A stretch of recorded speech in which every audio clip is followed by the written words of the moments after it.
Always on air, online, on mobile. Fox Toledo News at 10 starts right now. The calm after the storm, life after the snow. Good evening, I'm Laura Emerson. And I'm Sean Haggerty. Many area schools were delayed due to the snow this morning. Some of them even canceled. But closing for the day used up another Calamity Day. And this year, Ohio schools only get 3. Fox Toledo's Heather Miller is here now with just how close some schools are using them up. Well, Northwood, Bowling Green, Napoleon, along with Penta Career Center, those are all school districts that canceled classes due to the snow this morning. It's their second cancellation for the year, meaning they only have one more left to use up before they have to make up days. But how exactly do you weigh an extra day of school against the safety of a child?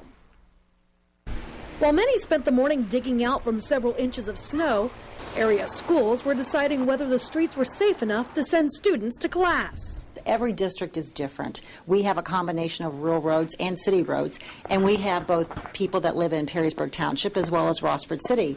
So you really have to rely on the road crews. You have to know what the temperature is, if it's falling, if it's not falling. Rossford delayed the start of school by 2 hours this morning, deciding against closing and using a second Calamity Day.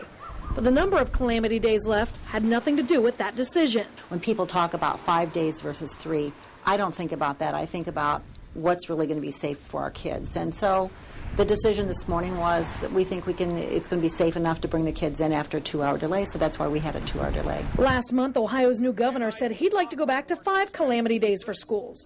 John Kasich said he would work on that once he took office. Rossford superintendent says that would make things a lot easier. I think so, and I think for parents, particularly those that live in rural districts, they know that they're going to use up those 5 days and probably go over anyway. So I think it would be a very good thing if the governor did that. Now here's an interesting tidbit. The Ohio Department of Education tells me that when the Ohio legislature reduced the number of Calamity Days, they actually did it in a way that would only affect this school year. So unless they make another change, schools will more than likely go back to 5 Calamity Days for next year. Reporting live, Heather Miller, Fox Toledo News.